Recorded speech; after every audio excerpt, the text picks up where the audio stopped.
in the shadow of a famous parent. However, if the parent was a historical icon who was slain before you understood why they were famous, the road ahead can be twice as hard. So the Roundtable now welcomes a woman who has faced these challenges and more. Ms. Shabazz, the eldest daughter of the legendary Malcolm X. Ms. Shabazz, thanks for coming, and again, my pleasure. Welcome. Tell me something. As much as you can, share with the audience. What kind of a person was your father? As a person, the human being, was very accessible. My first buddy. And being firstborn, I am blessed just by birth order to have had a relationship with him that I wish my sisters had had the opportunity to have. And it just sort of confirmed my nature as a person now, so that the public doesn't define it and peer pressure didn't define it. That my father was very accessible, funny, supportive, and very engaging. So I had a very, he was my boon coon, to put it mildly. You said funny. And, people remember Malcolm being a very serious... No, those are the excerpts that they gave you. But if you were to ever listen to my father's speeches from the beginning to the end, they were anecdotal, they were referral, they were vignettes of various aspects of life, and he was quite humorous all the while.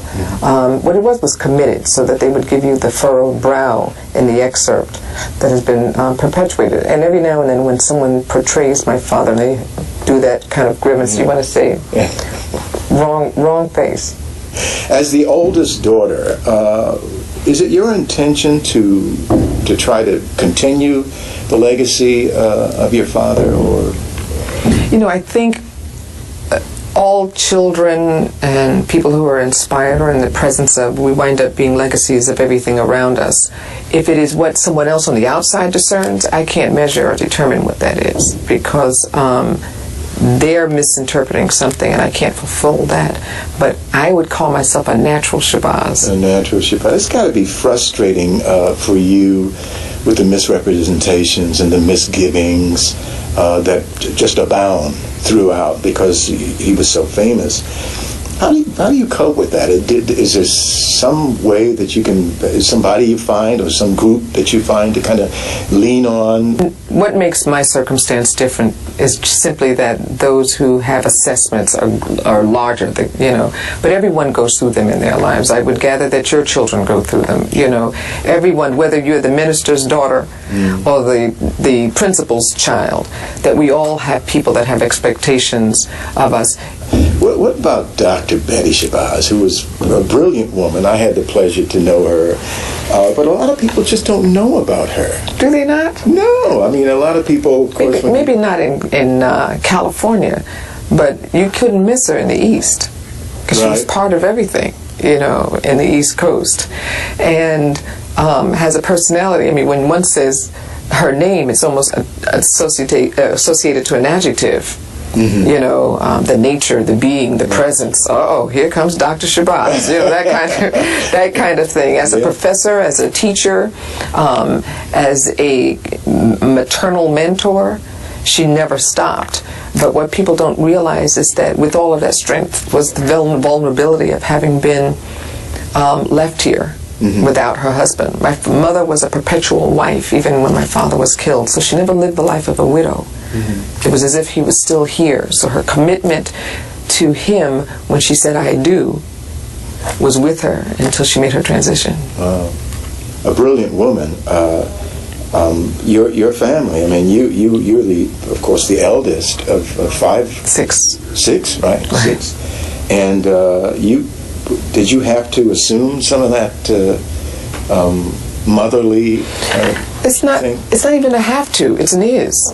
It is. It's just an is. If you're born first and your mommy's little girl, and they know how psychologically to lure you in, come here, mommy's little girl. She called me Miss Shabazz from that point on. So I remind my sisters who don't like to hear it that I changed each one of their diapers, and they didn't have Pampers then. You know, so it was difficult. So when I'm speaking to them with love, having had an investment very early. Right. But no, there's no burden for me to be the elder sister. I am glad I am my sister's elder sister, and taking into consideration now that we are without parents, you know, the image of Malcolm and or Betty is still alive to others because of the way they had them. So clearly, it's my place and my honor to be the eldest daughter to my parents' children, and my dedication is because of the way they were as parents. When you go and you around the country and around the world to talk to, are they young audiences? Various people. Various. I like people. You've been doing it for a while, so how's your message received?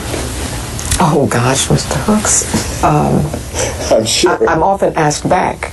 So when you say how is it received, I never know. I have to always say a prayer. I don't have a plan or a curriculum when I go. You just speak from the heart. Speak from the heart, but at least I start with the heart, and I think that's what it is. I mean, sometimes there's a platform and agenda, but mine is from inside out. And I know what my grandparents were doing.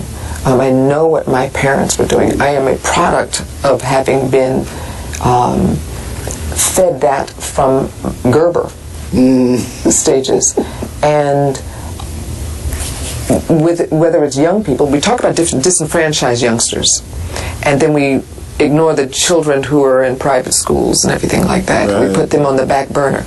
Youngsters all need reinforcement. Sure. So my thing is, how do they become part of the same posse so that they can share those resources and balances and stories, so that every 16-year-old knows what it feels like to be 16, so that any child without a child, whether you are from an urban atmosphere or neighborhood and you only have one mother in the household, is that different than the child who has a father who was killed, or the one who experiences divorce? Let's have all of those children talk about what that is, so that's a simple analogy, but more of us have things in common than we realize. And it's to just have the round table, so to speak, so that those things can be heard. So basically you tour and you lecture, for the most part, all the time. All the time, a lot. Now, I wanted to just touch on the organizations, the Heritage Foundation, well, not Heritage Foundation, but is it the Heritage Foundation? Which? Well, you have two organizations that I've heard of, and it's the Pilgrimage Foundation. The Pilgrimage Foundation, Legacy Incorporated, the Malcolm X Shabazz Birth Site and Foundation are all various organizations, some nonprofit, some for-profit, still having to do with the same thing, moving resources. So if I have Legacy Incorporated, it is also incorporated as Everybody Has One. Okay. So your organization. Oh, what about the site? You mentioned to me the site, the Malcolm X Memorial Site, that you were going to be building. My father was born in Omaha, Nebraska. In Nebraska. And so as a result, we established the Malcolm X Shabazz Birth Site and Foundation. And existing in Omaha right now is the Malcolm X Memorial Foundation. But as a family member, my mother and I both felt some 15, 16 years ago, we wanted to take the word memorial out. Because when it's you yourself, you want to remove that side and celebrate the life. And we have about 20 acres in Omaha, Nebraska, in which we'd like to develop a kind of world compound, so that you're walking the footsteps of my father, so that there's the humanities building and the building of education. Right. And in each one of those houses, we can archive my father's footsteps.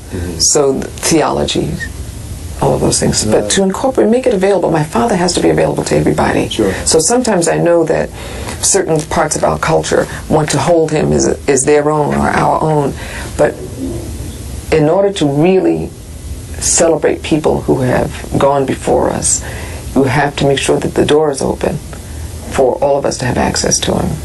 I saw you, to kind of digress for a second, I saw you in a play a few years back, and you blew me away, because I didn't know you were such a wonderful actress as well. as being this incredible person. What are your thoughts about acting? Stepping Into Tomorrow was the play that you saw. Right.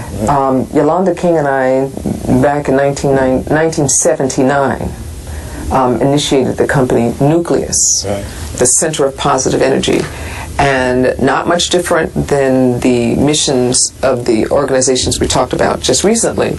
But Nucleus then used the platform, instead of doing lecture circuits to youth, we created a piece. And because I had to, as its founder and one of its creative directors, and to keep the budgets down, I got on stage. So it was not my intent, because even while on stage, I'm directing, so there's too many hats to wear. The difference, what enabled me to do it, is because I believed in the script, I believed in the words, I believed in the message. Right. So for me, it really is from the heart out, but it enabled me not to do it as myself, but in the character. Talk to us about Alex Haley. You were very close to Alex. You worked with him. Alex Haley was my godfather, so close is not just close. Okay. That's my godfather. I know you did a lot of things with him until he passed on. How was the experience of dealing with Well, you have to know, as my godfather, so I knew him long before there was any roots, and he also was the collaborative writer on the autobiography of Malcolm X. And I know that you did a lot of work with him. He was your godfather, and as a matter of fact, I spent some time with Alex, and with you and Alex, and I just wondered, like, overall in your life, what kind of impression did he have on you? The significance of Alex Haley in my life started long before any success of Alex Haley in my life. And that's what the value of my father and mother having certain people around them despite the crises and the challenges of the time. When Alex Haley started writing the autobiography with my father, they became closer and closer, so I was not anointed as goddaughter until that relationship had started. So it was maybe 7, 8 years old when that relation began. But what was really significant was watching two men bond as brothers. And for me to be named, or my father to select this man for his child, also has its own association of devotion and love.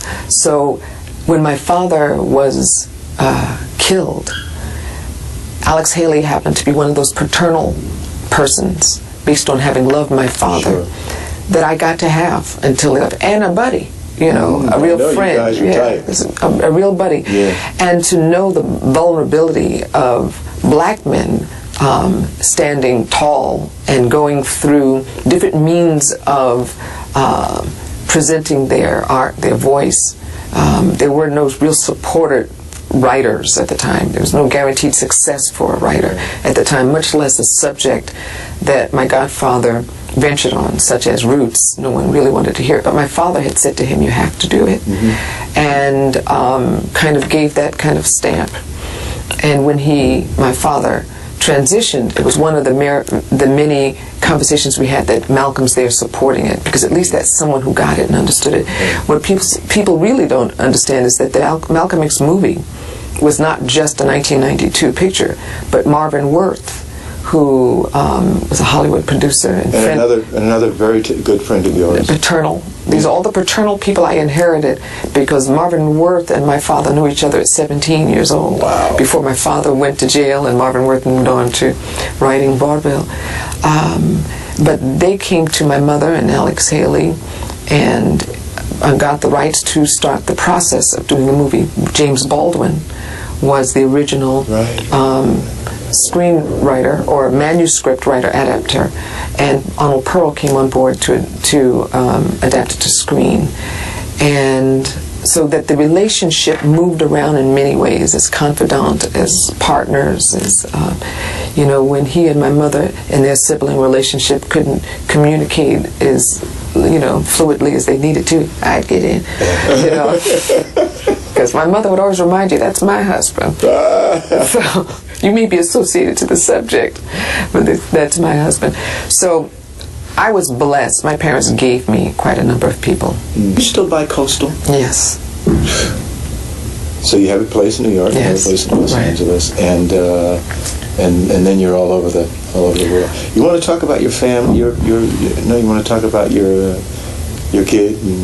My kids, plural. Your kids, plural. I don't want to talk about things that you don't necessarily want to touch on, but I know how dedicated you are to your daughter and to. I am definitely a mom. It's as simple as that. So there are a lot of people that don't know I have children, much less grandchildren, but I am in the bosom a mom. I'm a mom as a big sister. I'm a mom as a grandmother. I'm very much a mother, and a mom to other people's children. I like it. I like it. You do it well. Yeah, I like it. You do it well. Even to my kids. Well, I like it. I was really, really fortunate to be a laptop child around a lot of elders, and really appreciated the accessibility they allowed me to have to them. And I think you have to make yourself available and listen and be open and kind of identify the spark in them that might seem to be off center or make them beat to an odd drum, which I certainly did, and just value people. Mm-hmm. You didn't say you were a grandmother, did you? Well, you know I'm a grandmother. Yes, I do. And no, my son. We had recently had dinner together, the three of us, you, my son, and I. And I tell you, talking about being a mom, he could not stop talking about you, and you all had a very spiritual conversation together, and he was really moved by that. So not only are you a mom to all those other people, but to my kid, my youngest son, Robert. Well, he has what it takes, and if it's not like somebody else's, you have to really sanction one where they stand. And he walks with a value. You are writing. I want to talk to you a little bit about the books that you are authoring and have authored. Are you writing something now, and what have you written so the audience will know? Well, I had the pleasure of writing the new foreword to my father's autobiography, and that was actually bequeathed to me through my godfather, Alex Haley. Through Alex? In 1990, they approached him to update the foreword to the book. We're in a different time. It's not 1965. The movie was about to come out, and he then said, I would rather his daughter, who's also a writer, write it because she'll give a different perspective from a younger perspective, and certainly from a direct perspective of being my father's child. So I had the opportunity to write that right around when the stamp came out. So it was my honor to have my godfather bequeath it and to actually be part of the annals that will be associated to my father. The stamp is now out of print. It's out of circulation. Okay. But you can call the philatelic associations or services, and they still have them. You can actually order any stamp. Great stamp. Thank you. That stamp, of course, I have my own souvenir that I keep, and I bought, and I use them all the time because they look so good on my gray stationery. Well, I think I've held you long enough here at the Round Table. It was my pleasure. Well, I got to tell you that we're going to be doing a lot of things here in Inglewood, and I don't think any of them will be able to top having you on the Round Table to talk about you, your life with your parents, your siblings, and all those wonderful things. So I want to just personally thank you very, very much for joining us at the Round Table, Ms. Shabazz. Thank you, Mr. Hux. My pleasure.